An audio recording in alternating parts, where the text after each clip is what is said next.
There's nothing wrong with there being an elite. There has to be an elite. Right. It's the failure of the elites that's the problem. How do you go from banjo player to all-star political commentator? Well, certainly not all-star. Like you, I came from a more liberal background. I didn't really understand Trump. I was living in New York at the time and surrounded by these liberal elites, and they were all saying, well, racism is the answer. And I was like... And in many ways, the United States showed the world what modern-day populism could be. Even though everyone agrees that populism exists, no one actually agrees on what it means. No, there's a hit piece coming out on me by the Washington Post tomorrow, I think. Oh, how exciting. Who's interviewing you here, Winston? You're far more interesting than me. I'm not interesting. I'm Nicole Shanahan. Welcome to Back to the People podcast, which highlights the growth of a movement uniting America, where our government is free from corporate capture and where we give voice back to the American public. Winston, thank you for joining me here today. I have to say, you went viral online after your debate with Nancy Pelosi, and my initial reaction was like, look at this proper Englishman at Oxford Union debating Nancy Pelosi so beautifully and eloquently. And then I realized who you were. I was like, this guy is a rock star. and I've listened to Mumford Sons since college. It's beautiful music. Thank you. So what was that like watching a debate with Nancy Pelosi on the issue of populism, which, by the way... Well, you're a populist, huh? I didn't realize I was a populist. I thought I was just reasonable and rational. But I guess, that comes with different labels now. And populism has often been labeled very negatively by, the establishment. Oh, absolutely. Le Pen, for example, from France, has been labeled as this crazy populist trying to take France backwards. And that was my impression of Marie Le Pen until I looked a little closer. And when I looked a little closer and I looked past, what the media was saying, which I believed for many years, I realized that what individuals are doing right now who are being labeled as populist are just trying to call out discrepancies in governance in their country. And those discrepancies often have to do with process and procedure and what is in the best interest of their country and their countrymen. Mm-hmm. You went ahead and tried to reclaim what populism is. Yeah. Why did you decide to do that? How did you do it? And how would you explain the journey? Yeah, so I consider myself a populist. In fact, I'm very proud to be a populist. And populism takes many forms. And even though everyone agrees that populism exists, no one actually agrees on what it means. And I know no one likes a pedant, but it's worth just exploring that because I don't fully accept your definition there. Mm-hmm. I think it's one thing further. It's specifically the politics of ordinary people in contention with an elite. And that's a really important aspect, which means that you have right-wing populists and left-wing populists, and populists on all sorts of issues. So, for example, in that speech at the Union with Pelosi, I mentioned your colleague RFK Jr. because you and him are populists. It is the pharmaceutical elites that you guys are rallying against in the name of the ordinary people. Mm-hmm. So that makes you a populist. Now, I would say that that's a traditionally left-wing populist, and other left-wing populists would include, in my country, Jeremy Corbyn, who constantly talks about for the many, not the few, and it's about economic populism. That's an elite class. Your equivalent here is Bernie Sanders, constantly going after the billionaires, even though he himself is a millionaire many times over. Yeah, he seems to have dropped that mission recently. Has he? In practice. I mean, he'll still verbalize it, but I think in practice he's fully aligned himself with many of the elites and large donors and pharma as well. I mean, he's fully pitching drugs and figuring out how to get more drugs on the market for less money. And I think that something happened after he ran, and he's fully aligned with Biden now. But I will agree with you that when he ran for president, he he did ring to the tune of the populism that you are describing. Yeah. But then there's something happened when they replaced him with Hillary, and he could have continued against the establishment. But that would have meant going against the Democratic establishment. Correct. Which And he did not didn't. do. He did not do that. And now, presumably, he's supporting Kamala, although I haven't paid much attention to Bernie recently. Very much so. Okay, so his populist days, I would say, are over. I'd say they're He's an over establishment. too. I think Bernie is fully aligned with the establishment, sadly. Now, and we don't know how they get all of these endorsements, the left establishment, but they're certainly very successful at it. And their techniques and strategies around it are, I think, pretty refined. I think that they do good deal making, in the sense of they bring people in that are willing to subscribe to their version of establishment politics. Yeah. But Bernie, what's interesting about him as a character is that of his base, and this is a really important, I think, aspect to American populism, of his base, when he went out of the running to Hillary, 25% of his base did not support Hillary. Correct. And of that, half of that 25% went on to support Trump. And so we have this odd splitting of different groups in this country where I think what all united those people was that they agreed on what the problems were in America. And Trump, obviously, is a populist. At first glance, a cultural populist. Yeah. But actually, there's a lot of economic stuff. And him going against the trade with China, for example, these are aspects, these were hurting American workers. And so they appealed to people you might think, oh, they should be left-wing populists.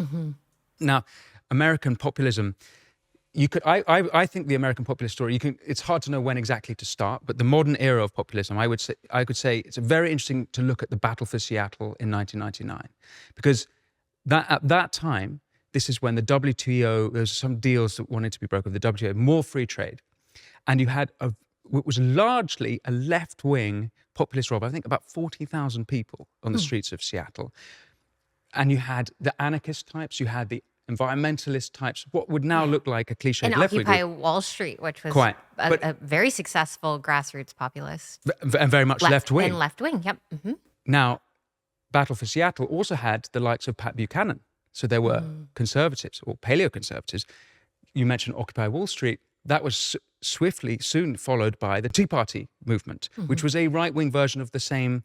The Tea Party movement and Occupy Wall Street, both populist movements, but very much one left-wing, one right-wing, economically speaking, both identified the same problems, but had different opinions on how to move forward with it. So this populist energy has been with America for at least 30 years, but really probably longer, and it has many forms. Well, aren't the roots of America populist? I mean, isn't the Declaration of Independence populist? Isn't the U.S. Constitution populist? Against the elites of England. Yeah. Against the elites of Britain, absolutely. And in many ways, the United States showed the world what modern day populism could be, and that it could be incredibly economically successful, that it would stimulate a huge amount of innovation, and that it can coincide with a great degree of freedom and liberty. The populism technically started, it was an agrarian movement, I think in Kansas or something, at the end of the 19th century. And these people were essentially Jeffersonian in outlook. They weren't necessarily, they're probably aware of Marx and the left-wing stuff, but it was kind of a Jeffersonian movement.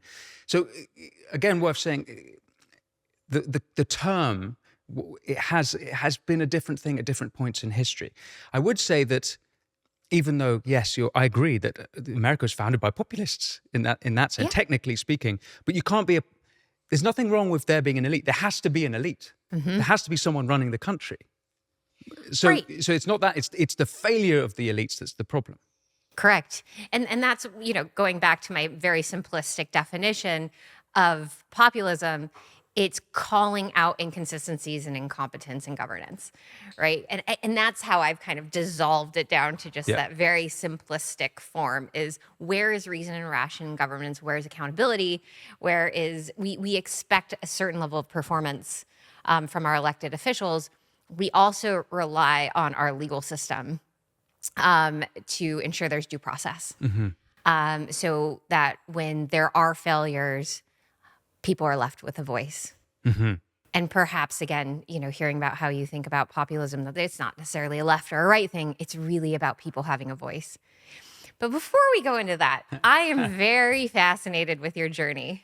How do you go from banjo player to all-star political commentator? Well, certainly not all-star. Lowly English political commentator. It's been a crazy journey. I think we might have had some similarities in that, like you, I came from a more liberal background. In fact, even as a kid, I was canvassing for the Liberal Democrats, who, in British, for those who don't know, that would be a centrist party, although since Brexit, they've become highly progressive, kind of comically progressive. I came from that sort of background, and even 2016, I obviously can't vote in your wonderful country, but I wanted Hillary to win. I didn't really understand Trump. Having toured this country extensively at this point now, I think I visited 48 states. I love your country. If I wasn't so patriotic, I'd say it's the greatest country in the world. But having visited so much of the country, and then I was living in New York at the time and surrounded by these liberal elites, and they were all saying, well, it's racism is the answer. And I was like, I've lived in Nashville. I'd lived periodically in LA. I'd spent lots of time in the South. I was like, it's just not racist. Sure, there's racism, but it's not a racist country. Yeah. And it didn't make sense. And so then I went on a journey to be like, okay, I want to understand why people voted for Trump. I saw somewhere that you read Andy Ngo's Okay, so fast forward book. to the pandemic, and March 2021, so about 3.5 years ago now. Through the pandemic, I'd been posting about books I was reading to my not many followers. Yeah. And one of the books I posted about was the American conservative journalist Andy Ngo. He had a book called Unmasked, documenting Antifa, the BLM riots, mainly through 2020, mainly in Portland and Seattle, but across America. I'll remind you that after George Floyd's death, 19 people were killed in the first 14 days of those riots. 25 people were killed by the end of October 2020. Wow. But that wasn't being covered in the mainstream media. Andy Ngo wrote this book covering it all, documenting the unbelievable damage done to not just human life, but businesses. Ironically, black businesses a lot were damaged in the BLM riots. Yeah. And I think that's probably where my interest in that book came up. But I was also, I'd posted about reading Chairman Mao's Little Red Book, and all sorts of things in between, a lot of plague literature. And I kind of, it's just, there's a big, I read all sorts of weird and wacky stuff through the pandemic. So this book, I tweeted about it. I said, congratulations to the author, Andy. And I said he was a brave guy. Now, he'd already been attacked in Portland, suffering massive head injury. My goodness. And so I thought he was brave to document this stuff. And I learned just how brave he was because of what happened next, which is that there was an unbelievable dog pile. Now, I had about 3,000 Twitter followers, so it was insane. 3,000? 3,000, so nothing. And by the end of the weekend, it was a segment on The View and Tucker Carlson. So what was nothing just absolutely blew up. It went up all the trending charts on Twitter. I was like, oh my, like what is this? You had posted your opinions about the book. Mm-hmm. And then a few other follow-on opinions about... No, just that one tweet. Just the one? Yeah, absolutely, one tweet. And that went viral. Yeah. And there was a dog pile from the music industry. And my initial reaction was to just, look, it'll pass, whatever. But then people around my life started calling people very upset. My bandmates were very upset. And I wanted to put out the fire. I recognized that obviously it was... What exactly did you say? Something like, congratulations, Andy Ngo, on your new book. You're a brave guy. It's as simple as that, with a picture of the book. Yeah. Wow. Yeah, it's as simple as that. It was to your 3,000 followers. Yeah. And as I say, went up the trending charts. Then that night we have this incident, and this happened to a few people. It's like kicking a hornet's nest. The hornets then come from every part of your life. Yeah. They went for the people I work with. They tried to scare the people I work with, my bandmates. Yep. One of the things they did is, let's say my Wikipedia page they changed it from Winston Marshall as a banjo player to Winston Marshall as a fascist. I had a friend, great friend, which I'm very grateful to her. She spent the night changing it back to banjo player. But then the activists, Wikipedia has been completely hijacked by activists. There's whole funded networks that monitor it to control their narrative, the narrative of others through Wikipedia. Paid, there's layers and layers and layers of it. Yeah. So I've just did an interview of Ashley Rinsberg on my show, who you must have on, but he explains exactly what's going on, the inner workings and all these activists, how they collude. But it's so potent because Wikipedia is how most people, certainly normies, and even myself, use it when you want to get a quick... So let me point out what happened to you. You got put on a list for that one tweet. Have you been on the list? I think since March, I've been on the list. And was March when you endorsed RFK Jr.? It was when you came out when I came out of my liberal closet and became, maybe I finally became a public populist. I don't know, but yes, it was. It corresponded right with my. It was. I didn't actually actively endorse him. I just kind of floated around that I was involved in this Super Bowl ad for him, and the journalist kind of descended on me. What was you doing in the Super Bowl ad? We had put it together. So we put together a Super Bowl ad for him in about 36 hours. Okay. A PAC reached out. I'd never met him, but I'd been following his work. I thought it was really good and compelling. I thought his move to run as an independent was so smart and so compelling. And I was finding a lot of truth and bravery in what he was doing and saying, especially as it related to childhood health and taking on corporate capture, which are really intertwined in our country. And so he... I hadn't talked to him, but a PAC, I got put in touch with American Values PAC, Tony Lyons, who runs it, chatted with Tony. Tony has a vaccine-injured child. And he and I had like an hour and a half. When vaccine injured, or parents of children with special needs, when they meet each other, it's usually at least a 2-hour conversation. Because there's this connection of like, pain, but also a desire to do something. Have you got a child with special needs? I have a child with special needs, yeah. And she is my motivation in life. And so I had done some, preliminary work, and I was like, what is going on with childhood disease? So I get introduced to Robert Kennedy's campaign. I get introduced to Andy Lyons, American Values. And they're like, hey, no one even knows Bobby's running for president, really. It's like a small section of the American public who already was kind of following his work. Could you help us get this out to Super Bowl is the most watched live event in the United States. And this one in particular got many viewers, but we aimed for 100 million impressions. And so we whipped together a Super Bowl ad and aired it, and it was a play on a JFK ad from the 60s, and it blew people's minds. I remember I was very moved by it. I think it was the Kennedy. It was just a jingle. It was a Kennedy jingle that was written in the 60s. Right.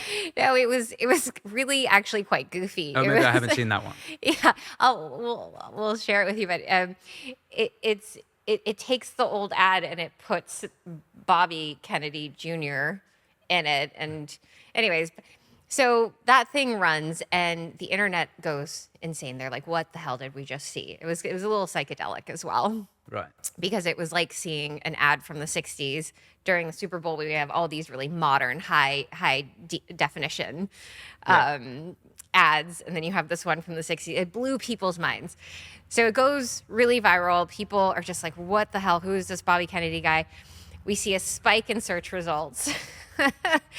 And after that, I think I got put on the list. So you got put on a list now. But can we, before talking about the list, can I just rewind one moment? Because as I understood, you were a Democrat supporter. And now very active. I can understand the appeal of RFK because he is how I considered myself was I always thought of myself as a Kennedy Democrat. Same. I always admired JFK and RFK, the senior. That spoke to me, and it was part of it was what we spoke about at home. But even at that point, he had been labeled as unacceptable, not acceptable to the Democratic establishment. So you must have known, you must have thought, this might get me in trouble, or I'm dancing here with... I think I was very naive. And then after my announcement speech, where I call out Big Pharma and Big Tech, things really accelerated. And it's been a process that I'm, how do I say, deep in the shit with right now. And I'm getting used to it. I'm getting used to being deep in the shit of being, let's just use the word, maybe targeted for my political views. Or they just like your experience, how they went after how individuals, I try not to use the word they because I think it's too... I was going to ask, who is they? Who is they? The individuals of the establishment who are anti-populist, who want to stop that populist message, who have branded populism as dangerous. And just the same way that your band members were approached by this group of people, or it's like a Coconut Express almost of information. Like they call their immediate friends and they figure out who's around you, who has influence over you. And my case has been written about extensively. There's a congressman here who put together a petition to get signatures to convince me to drop out of the race. Wow. But before then, at what point do you announce that you're going to be VP? Because we're not there yet in the story. So that was, so that's March. So the Super Bowl ad was in February. Is that right? January, February. Oh, right, yeah. And then March 26th was my announcement. April was just a flurry. I it's hard for me to remember April too well because there was so much activity because the attacks were already starting, and it's there's a moment when you're thrust into the spotlight. I'm sure this happened to you, where you're just like, did I do something horribly wrong? And you get through that, and you're like, no, I'm like a grown adult. I'm looking at everything. I didn't do anything wrong. That's so interesting, right? Yeah. Because I had a similar experience. And I wonder if that's because you probably have trait agreeableness. Are you high in agreeability? Oh, very much so. Yeah. I'm also a fixer. You're a fixer? Yeah. Right. What does that mean? That I'm motivated to try to solve for issues in the world, that if I see a problem, I want to race and try to fix it. So if you're high in trait agreeability. So this is what happened to me as well. I'm high. I'm about 80% on the big five on agreeability. So when everyone tells you you don't realize that this so and so is a fascist and you've endorsed a Nazi and etc. If you're agreeable, you're like, have I? Okay, well maybe I don't know everything here. Maybe I need to understand it. Then you take this deep dive into exploring it and being like, okay, what did I go wrong? And you get to the point where you maybe gaslight yourself. Oh, yeah. Into thinking like, maybe I'm crazy. That actually literally happened to me. It sounds like you had a similar experience. I had a similar experience, and I, quite frankly, retracted. I retracted from the media. I wanted to get my grounding, and I actually started this podcast as a way for me to explore this decision to run for office. I was like, I want to talk to people who are watching politics more closely than I am. I want to talk to people who have opinions that I, find to be objectively true, like children have the right to be healthy. Yeah. So I spoke to nurses. I spoke to moms. I wanted to get my facts on COVID correct as well. And so it was one guest after another guest after another guest. And I focused on this podcast to ungaslight myself. So you did that publicly then? I did it publicly. So if you go back into the records of this podcast, the Back to the People podcast, you will see my evolution as someone seeking some truth and grounding in this decision to go into politics, to leave my private life alone. Because to do that in a time where we literally have armed guards at the ballot boxes right now in our country, because it's so destabilizing. Politics is so destabilizing for the individuals who go into it, for the individuals who speak up about it, that you better have a damn good reason to do it. You better know exactly what it is you care for and what you're willing to fight for. So you made a hell of a jump then, because it's not just to come out and be like, right, I want to get into politics. Oh, It's no. like, not just that. I'm going to run as vice president of the United States of America. That's a huge leap. I had a little bit of naivety about it. I was like, it's not like I'm running for president. I'm just kind of like the sidekick, right? They're going to be nice. There's not so much to chew. They can do a little bit to chew apart the sidekick, but they're going to be fair. I was naive about that. But, to go back to your experience of kind of unexpected consequences of voicing something that you're just sincerely curious about, or sincerely trying to find meaning in, right? And find truth in, which is what human life is about. Mm-hmm. Exactly. Is the search for meaning. And then to have all of a sudden everyone seemingly around you turn to you with this look of confusion and disgust. Right? I mean, what was that like? Yeah. So it sounds like this is also kind of a case of curiosity killed the cat. Because I suspect you're also a very curious person. You can't have a podcast unless you are a curious person. I've always been curious. I mean, that's why I became a patent lawyer, because it was the least offensive way to be curious. You literally, as a patent lawyer, you sit in an office by yourself. This was my dream since I was 12, because I don't like being controversial. But really? You're actually suggest something else? I picked to be an intellectual property lawyer, literally one of the most boring areas of law, and not even in litigation. I would just file new patents to the patent office. Yeah. And then I built a whole AI company to try to prevent people from litigating, because I find litigation so painful and so unnecessary and inefficient. And so becoming a patent lawyer to me was like my surefire path towards a non-controversial, curious life. Huh. Yeah. And I'm sure you picked up the banjo for similar reasons. Yeah, exactly. Yeah. I mean, how many people prosecute the banjo player? I'm not sure if everyone's necessarily that curious. Maybe it's one of the tribulations in having a curious mind. But yeah, absolutely. And one of the other things that, and we can talk about banjos if you want, which is also a populist instrument, I would say, historically, but that's perhaps for another day. But one of my interests with Andy Ngo's work was that the mainstream media at that time, you'll remember, were not at all covering far-left violence. They were covering far-right violence, rightly, but it's not the whole story. And actually, one of the criticisms of Andy Ngo's work is that he only covers Antifa and BLM and the far left. Now, I would say it's his beat. So if he's documenting one topic, he's to do that. But this frustration with the mainstream media, how much did that, which I really felt and continue to feel. Now, you have seen how you've been dragged through by the mainstream media. Yeah, presumably. still. No, there's a hit piece coming out on me by the Washington Post tomorrow, I think. Oh, how exciting.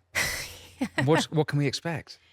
All kinds of strange and bizarre allegations for which I attempted to say were not true, and that they had fabricated sources and fabricated documents, because some of the stuff is just so wild that, like, even repeating it and giving it any substance at all. Yeah, right. I think the goal is right now, ahead of the election, is that they're trying to divide me from they're trying to divide the Maha movement and the Maga movement, and they're trying to divide the allegiance. Right. So they're trying to paint me as, anti-freedom of religion, which is so bizarre, because, like, I wrote my college thesis on freedom of religion in China and India and did like a constitutional comparison. And my mom, left China because she wanted freedom. So anyways, and they paint me as being like anti-woman and anti-mothers, which is like so bizarre because this is what I care the most about is healthy women and healthy children. And preserving female health, right? Because it's also under attack the same way childhood health is under attack. Now, Nicole, does that hurt you when these things, or have you grown used to it and just ignore it when the press says this kind of nonsense? This next chapter of my ungaslighting myself is to bring on people like yourself to describe their experiences, because it's a process. It's continually, I think, a process of checking in. And yes, it's painful. I mean, like the personal attacks, which I won't share about here, they're extraordinary, because this is when Nancy Pelosi talked about her wrap-up smear campaign. That I didn't see that. Oh yeah, she's talked about it. It's a approach by those in power to basically surround an individual that they're seeking to discredit. And it's called I think, wrap-up campaign or wrap-up smear campaign. And they find out what you care about most, and they go after that. Pelosi said that publicly. She did. She is odious, contemptible woman. What a horror. It's one thing to do that, another thing to even admit it. That's psychopathic. It is, isn't it? And so you did such an eloquent job just taking her on the substance of populism. Well, can we just, before we come back to Pelosi, I just want to make one point on what you're saying about when you get this sort of attack from the mainstream media. Yeah. And having observed it myself and it being a horrible experience, I've been thinking recently that everything that's happened, this populist movement, needed someone like Trump at the spearhead. Because it's a good topic. He does not care. In fact, it probably makes him stronger. He likes the attention. He likes that even, for him, all publicity is good publicity. He doesn't mind if it's negative. And actually, to take on the Democrat establishment machine monster that it is, you need someone with those personality traits. I don't know how anyone else could possibly endure. If you think about not just that, he also has completely changed the GOP. And to do that, you kind of have, who else would have the personality but him? Now, I suspect also your colleague, RFK Jr., he's had a lifetime of experience being in the public eye. He was brought up in the public eye. So he gets it. It's another example of someone, it has to be him, because few people could possibly have the resilience. And for him, it's not just the media, it's also his own family. I mean, that's what's been absolutely hideous to see, his family turning on him. I was more angry about that than any other thing the Democrats have done to RFK Jr. Well, yeah, because it's painful. It goes to a sacred relationship, your relationship with your family. And certainly that is a technique that is used. So I think you bring up a really important topic that I think needs to be fleshed out. How does Donald Trump endure? And it's not just him. I have to give a lot of credit to the people around him who have also been attacked. I mean, today CNN announced Rudy Giuliani has to give up his luxury goods to 2 Georgia ballot box workers. What? Why? For defamation case, but they're taking away his luxury goods, including, they cite in the CNN article, a watch that was gifted to him by a European dignitary. I mean, so this is, they were going into It's Giuliani, look what happened to Bannon, look what happened to Pete Navarro. Yeah, Michael Flynn, General Flynn. Everyone around him, they try and take him down. They've done everything they can to take down him. 4 lawsuits. It makes being a proponent of Trump very dangerous. So it's very dangerous, and which is why it's very curious for you to put your neck on the line.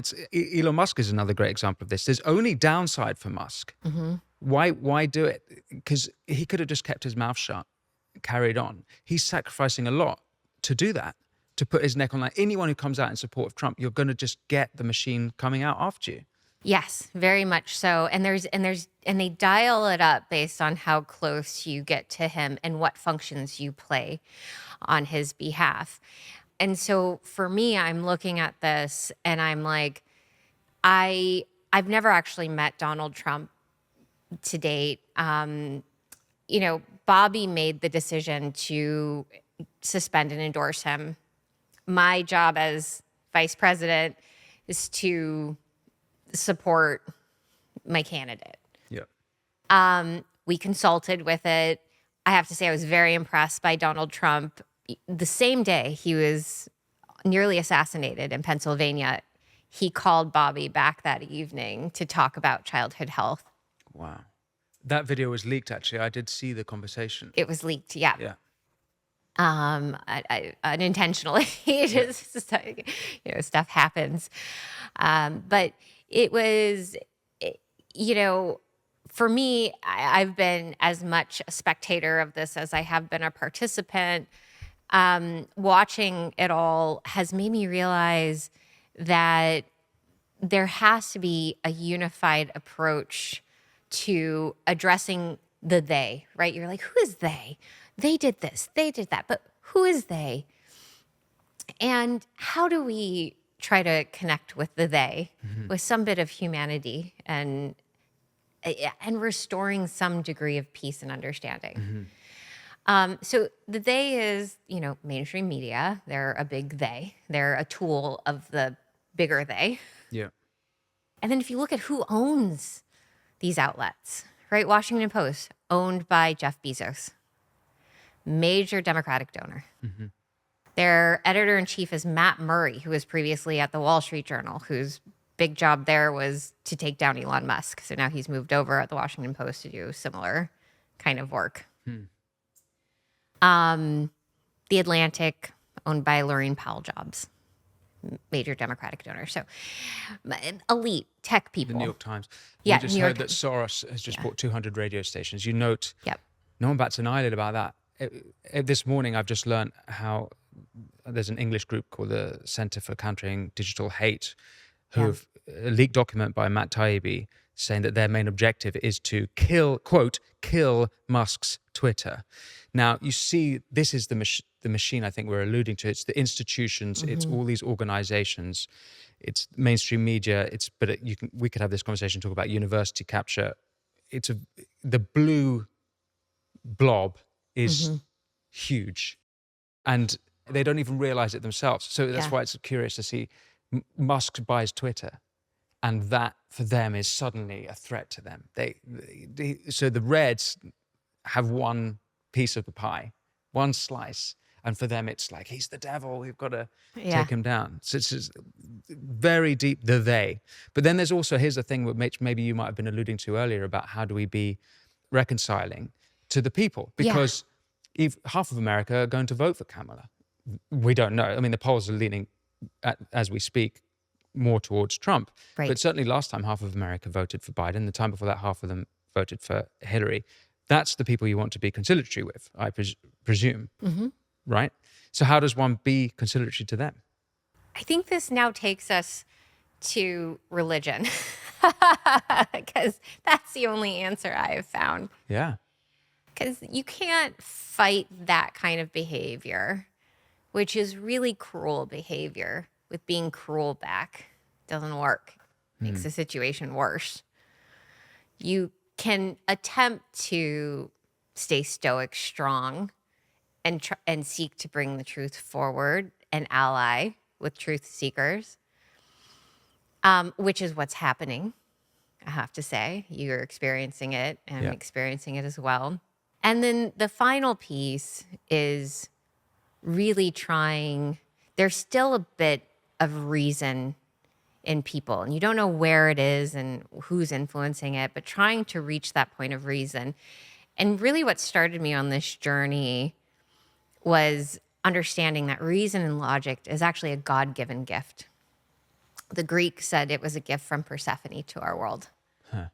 nature, which is strictly based in logic and reason. There's a design. There's a beautiful design and intentionality to the way nature works. And if you can find that in individuals and realize it is a sacred and God-given right of being alive, Yeah. and you share that along this journey while staying strong and brave, Yeah. while you're being persecuted, Yeah. that the blob can't get you. Yeah. Because their ultimate power over you is based on pain and fear. So what is your faith then, if you don't mind me asking?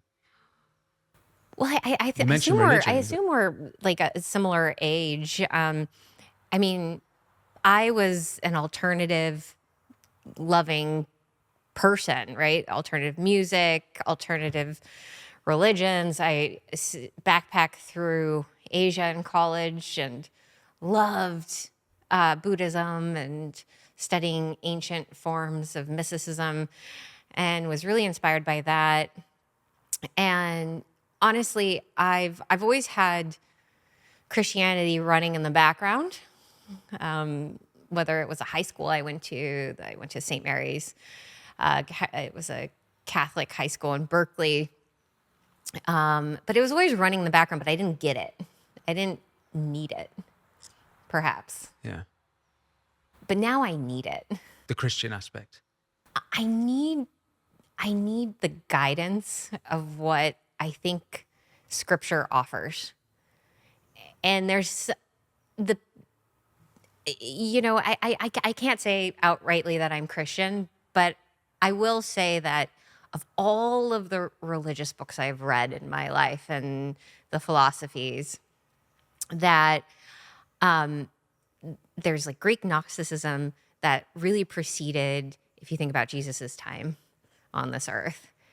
And he really traveled and was a great philosopher and arguably is the greatest rabbi of all time. It's not arguable. Yeah. He was. He was the greatest rabbi of all time. And so reading into it now, and I do so with almost like this incredible humble hesitation, because I don't know that I understand what I'm reading half the time.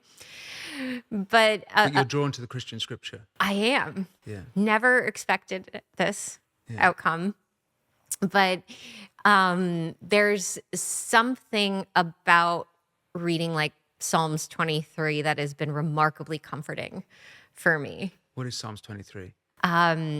David walking through the valley of death, God setting a table with his enemies. It's just so, it makes sense to me for the first time in my life. Yeah. And I think it almost required this happening. Yeah. Something so dramatically causing of ego death. Yeah. So dramatically causing of an absolute ripping away of one's most precious notions of their own life. And to have it kind of just pile on and then on and on and on again. And the pressure to basically say I give up or I was wrong. Right? Because I think they'll leave me alone if I just say, I'm sorry. Okay, go Kamala. Right? Yeah, maybe. Yeah. Will they leave me alone if I say that? Right? You must never enough to give in. But we can't, right? We can't because it would be disingenuous. Yeah, you must tell the truth. That's an important part of what we're commanded to do as Christians. Hearing you speak there, I'm reminded of what Nick Cave said, the musician. He said that religion is spirituality with rigor.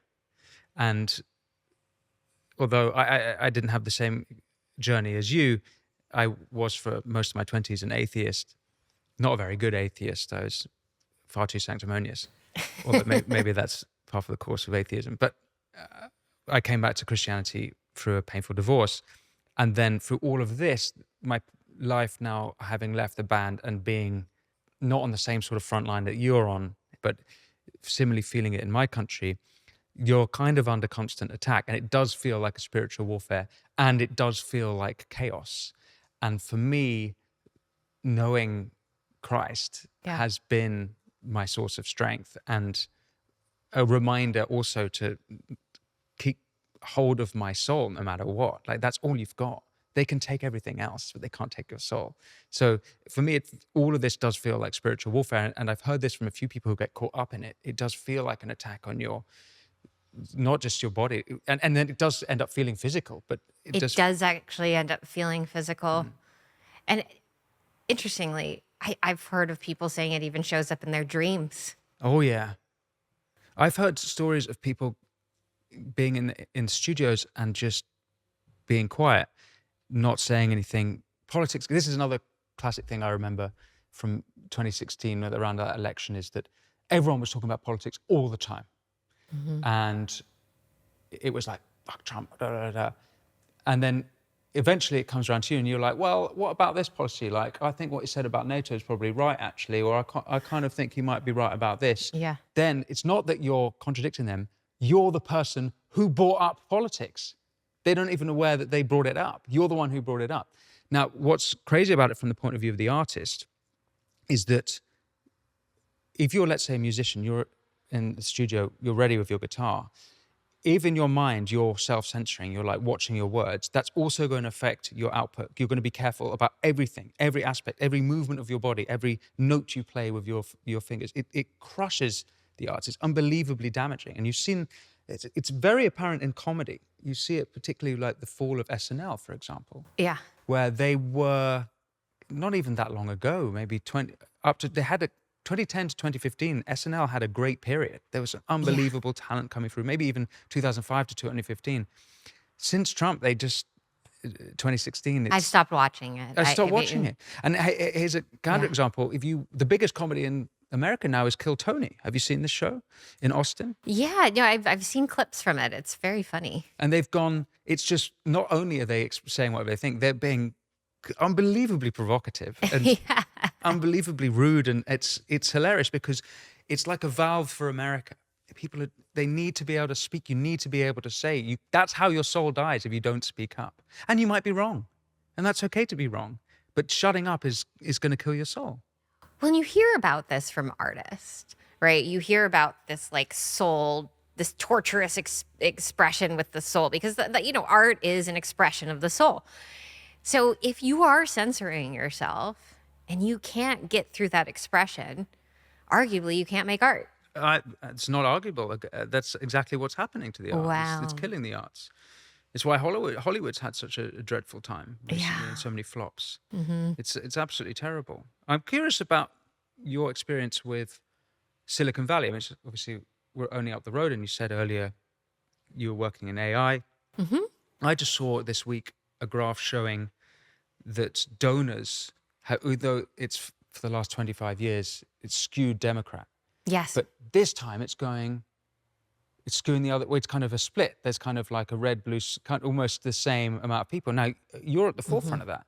You're part of that wave of Silicon Valley types who are going against the grain on Democrats. Well, do you feel like people are following your lead? Do you feel, what's the inside? Do you have insides? Yeah. What can you tell us about that? Yeah, I've shared a little bit about my experience here. It's very interesting because you'll meet Trump supporters, but they'll never put up a bumper sticker and they'll never put up a sign because they'll say just simply, well, I can't. But you'll see Harris signs all over the place. Being a donor from Silicon Valley, and to be fair, most of the ones that have donated to Trump, they actually don't live in Silicon Valley. Right. I'm one of the few. Right. There's actually a guy just around the corner, Tom Siebel, who's a donor as well. So Silicon Valley there as a synecdoche really is kind of to represent people who work in big tech. Yeah. So Google, everyone around Google is very left. Dangerously Apple, so. Yeah. Apple is, Lorraine Powell-Jobs, she's very, and I don't even want to say left, Democrat establishment. She's very Democrat establishment. Stanford, very not even Democrat, because then you have Condoleezza Rice coming over. You see neocon. I don't know what to call this Well, new the group. Democrats are neocon now. Right. So that's not at all surprising. Okay, so yeah, we'll call it the neocon Democrat. Sure. So Stanford is now a lot of folks in and around Stanford. And we're talking about the board members as well that come out, because it's all very incestuous. You'll have folks from Stanford on the board who are president of Stanford who are on the board of Google. So it's all like very, very intertwined here. Facebook as well as part of that. So when we talk about like Silicon Valley and the neocon left, it's, Facebook, Google, Apple, Stanford. Yeah. Okay. That's the team. Yeah. Anybody outside of that, though, who has the That's ability, kind of everyone. That is here right now, that is like set here. So then who is the red? So you see how, but they've all left. They're not really here anymore. So they're affiliated with those. Jack Dorsey has been out of here. I can't say he was ever really Silicon Valley, but he was, here, San Francisco, fundraised here in Silicon Valley.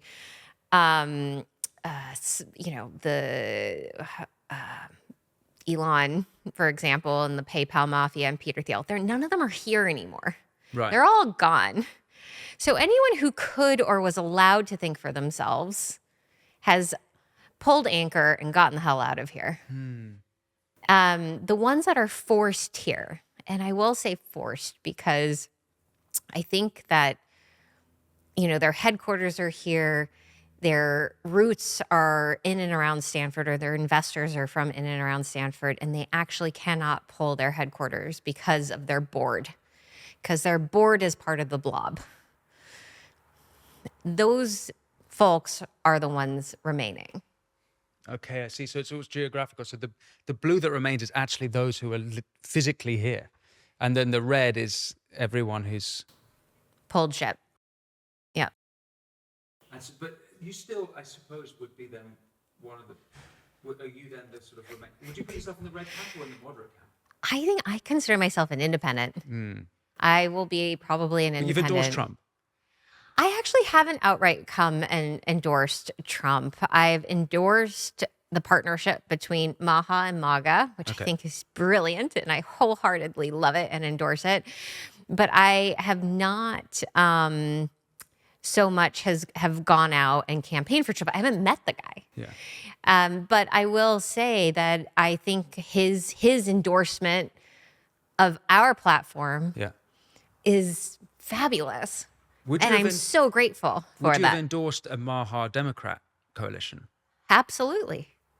So if you guys had decided to join up with the Democrats, you would have... I think that's the beauty of being independent. It's party and candidate agnostic, right? We're really caring about the issues. Yeah. And we will find and support candidates who are fighting for those issues. Okay, so I've got a difficult question for you. Who's interviewing you here, Winston? You're far more interesting than me. I'm not interesting. You're much more interesting. So on the Maha Maga alliance, you say Maha or Maha? Maha. Maha Maga. Maha Maga. Yeah. On the Maha Maga alliance. Yes. How do you deal with Trump going to McDonald's? So really brilliant. Bobby just put a post out about it today. McDonald's didn't used to be unhealthy. We used to fry French fries in beef tallow. The ingredients at McDonald's meal here compared to McDonald's in Europe and Germany has far fewer preservatives and ingredients in Germany, right? If you look at the list of like what goes into our American French fry versus the German French fry, it's like half as long, the ingredient list.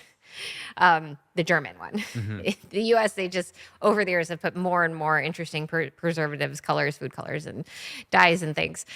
And the quality has just gone down. But so the McDonald's that a kid eats today, very different than the McDonald's I ate when I was 6 years old. But Trump was selling the McDonald's of today. He did say, pretty soon we're going to have these fries cooked in beef tallow. Oh, he did? He said something along those lines. Oh, okay. It would make a massive difference because right now they're being fried in seed oils. And if we brought back the French fries of yesteryear, yeah, and we fried our food in beef tallow. It's actually great. It's pretty good for you. Our bodies digest it great. Yeah. I just had French fries for lunch, cooked in beef tallow. It's the best. Everyone loves It's French fries. so good. You could cook it in duck fat. You could cook it in beef tallow. You can bake it. Is it because it's more expensive that they moved to seed oil? Yeah, I think so. And I Or think or that rather the way it's cheaper to go to seed oil. yes, seed oils are much, much, much cheaper. I mean, many of these seed oils are mass produced. You mixed, various vegetable oils together, seed oils together. You don't have to talk about where it's from half the time. And you create these massive industrial vatfuls of oils that can ship pretty easily from manufacturer to restaurant. So yeah, price is definitely an issue, but if you go up the supply chain and you realize where all of things are broken that increase price due to inefficiencies and just bad governance and government funding, big ag and agrochemical businesses. I mean, this is one of the biggest issues in our country. If you go up the supply chain, it's very fixable. So we can actually reduce the price of beef tallow oil if we use our $1 trillion farm bill differently. And it wouldn't actually take much because beef tallow is interesting. You can't compost it. Most of it gets thrown out into a dump. And it's part of our beef production. And there's a lot of it that comes from a single cow. So if we had the infrastructure and we had the foresight to actually, create an industry that supported beef tallow being used in Isn't restaurants, there a new beef we could do tallow it. industry where people are using it for face cream? That's what I'm wearing now. Oh, you're wearing beef tallow now? Yeah. Yeah, I've heard it's coming back into fashion. It's like It's fantastic. much better for the skin, for acne and things like this. It's It very helpful. clears most people's acne up within, a few weeks of using it. Yeah, and we were using it were humans using? Honestly, I just had this conversation with a friend back in London, and he surprised me. He was like, "Yeah, I've been making my own tallow at home in the back garden." I'm like, what? Yeah. It's incredible. You can make soaps from it. Yeah. The lotions are incredible. You can cook in it. It's fantastic stuff, and it's Make tallow great readily again. available. Yeah, make tallow great again. Yeah, so. Are you gonna, with Bobby? Are you going to? Is the plan, should Trump win, to be taking on big ag, big pharma, and big food? Yeah, there's many ways to do it as both a private citizen and assisting our government get there. But I want to interview you in the last 10 minutes of this. So, okay. What are you working on now, Winston? And how do you see yourself as a private citizen involved in this? Do you have any political ambitions? Because I'm sure if you wanted to run for something in the UK, you've got fans there. My country's in real trouble at the moment, and actually, America should keep an eye on what's going on in England if you want to know about how bad things can get. So we've just had a new Labour government with a Prime Minister, Sir Keir Starmer, who openly calls himself a socialist.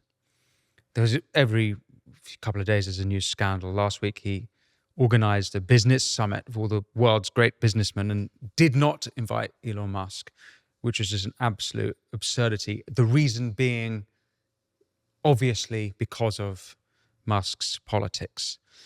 You can see that, as we mentioned earlier in this conversation about the Centre for Countering Digital Hate, they also have this anti-Musk thing. So what's happening in Britain, we have this two-tier rule that's been going on, where some citizens are being treated differently by other citizens, and it's going all the way to the top. And they are blind to how they're treating different groups differently. And so we had these terrible riots that happened in the summer, in August. This was inspired by the terrible, brutal murder of 3 young children in Southport in the north of the country. And these riots erupted. They were predominantly targeted at police and asylum seekers and mosques and Muslims, even though the killer was not either a Muslim nor an asylum seeker. But it's because there's this latent energy for a long time in our country about elite failure, coming back to our point about populism.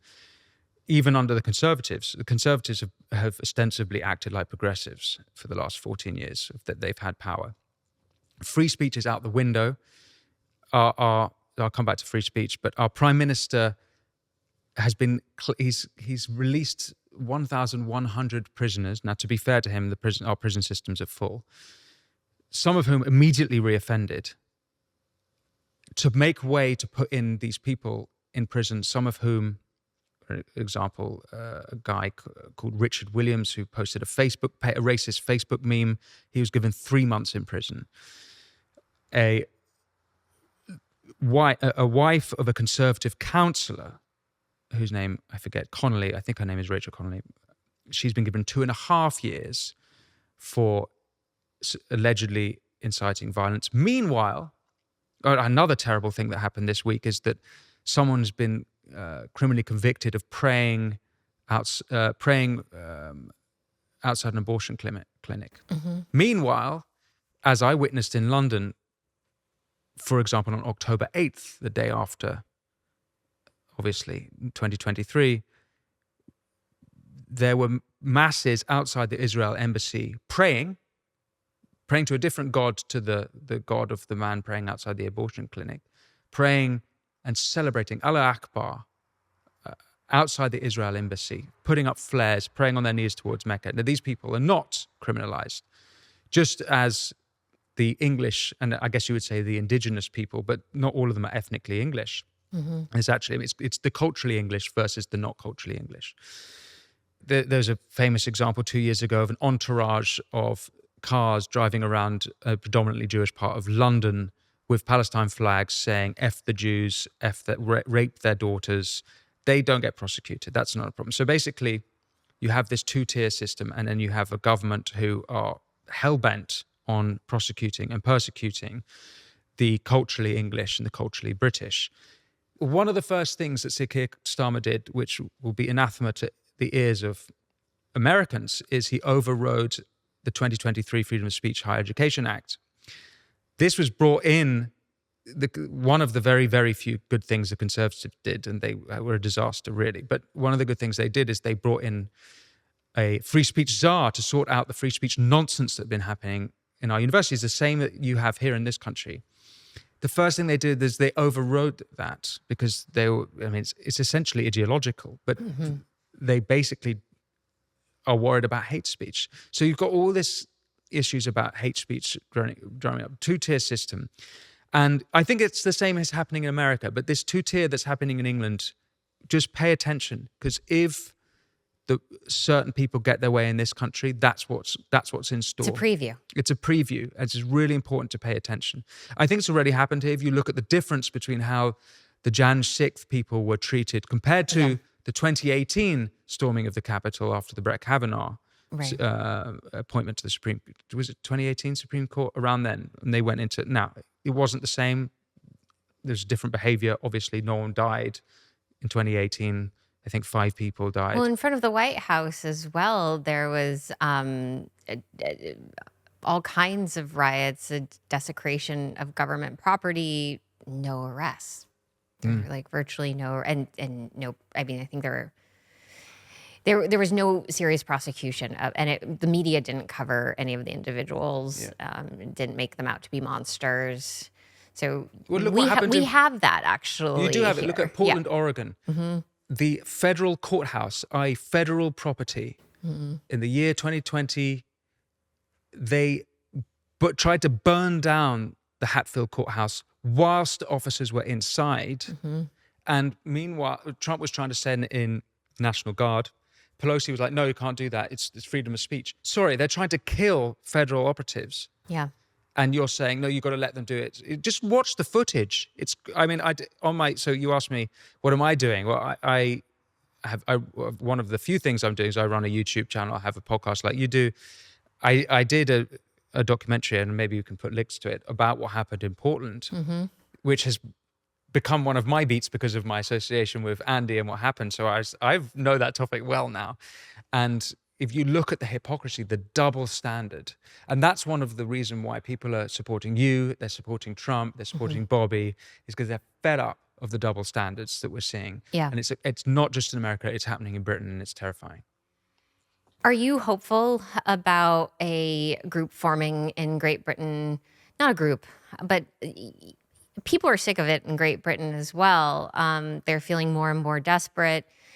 We don't, I'm not going to say that there needs to be some, battle ahead, but, is there a way for us to reconcile our way out of this? I would have a much better life if I came to America, and I can come to America. I've got great friends here. I used to live here. It's just beautiful. Everyone's wonderful. And it's particularly at the moment in Florida and Texas, what's happening. That's so exciting. It's great. I would even say what we're seeing might be a sort of, we don't know yet, but in the same way that Rome fell and then Constantinople lasted another 1,000 years, that might be, it's not out of the question that something like this happens. But I do think America will last longer than Europe. But hopefully Europe will last. Now, but to the question of England, I'm staying because I'm a patriot. I love my country, and I don't want it to be my generation that England fell, that Britain fell. I don't want it. And actually, a lot of people are fleeing the country. Labour are about to announce a new budget. It's predicted. Telegraph wrote this morning that 6,000 millionaires and billionaires are projected to leave the country. This is classic Laffer curve. You tax more people, you generate less money because everyone leaves, and there's various people find more ways to try and hide the money. Labour don't know that, or they do know it, and they're so vindictive. The classic socialist riposte to that is, oh, they're leaving? Good. But what you don't realise is that when the entrepreneurs leave, when the aspirational leave, Debt goes up. Debt goes up, and the people that hurt is the poor. It's the poor that suffer. Well, that's what we're seeing in California. California is a preview for the rest of our country of what happens when you drive hardworking taxpayers out. Yeah. Like even at Stanford, at their delivery unit where they deliver babies, they've changed their structure. And now they have government, like more than half of the babies they deliver aren't paying. They can't pay. And so the whole unit is starting to go under because they're, taking in more and more, some of them undocumented because they are so woke there. But it's actually starting to put such an enormous amount of pressure on the unit. Yeah. And so that's Stanford Hospital. Yeah. So we're seeing it across all of our institutions in California. Yeah. Well, at least you have the federalist dream here, in which the people can actually. You have ties that bind, and it's not easy to leave your family or the place that you're brought up in. Whether you're coming from California and you're moving just to Arizona, that's still a big deal, and it's expensive to move. But at least you have that option. We don't have that in England. We don't have. We go to the next. You move from London to Shropshire. And it's still the same fucking taxes. Right. So we're in serious trouble. In Europe, is generally speaking. Yeah. So is there a fight back for England? What's the future? Well, what is the a path? lot of people are moving to America. I'm going to stay. I don't know how long I can endure, but I love my country and I want it to succeed. And I hope that more people stay. And there's some serious talent putting their necks on the line that you have over here. And there's a great community in London. Another great thing we have in Britain that it's not the same here is everyone's in London. Yeah. So we have got a good community. And in America, what I noticed is very disparate. You're over here, there's a bunch in Austin, there's a bunch in New York, there's tons in Florida. It takes a good amount of effort to meet up with your friends here. Yeah. Yeah. Quite. Especially if you're in California. Well, thank you very much. I think with more great, committed patriot, it's hard for me to say the word patriot because here in California, it's such a bad word. Is it? Just like populist. Oh, you're yeah. A populist patriot. Patriot is a really bad word here in California. Really? Yeah. I thought I didn't get that impression in America, because here you have Really? you wave your flags outside your front porch. You can't do that in England. The Labour government literally have been make can't fun do that of now? people for Oh putting my the St. George's Cross on outside their houses. You see less and less of those flags around here, I'll say. And you go to places like San Francisco, you see virtually none. Certainly not at people's homes. That's ominous. That's very bad. As Yeah. soon as you lose that unifying, the great thing about America is that it's the flag that, unlike England, which essentially was an ethnos is better than ethnic. All of Europe is the Westphalian. It's basically different tribes. America managed to do the dream of e pluribus unum. So you have many cultures united under the superculture of America, and that flag is that symbol. You lose that, there's trouble around the corner.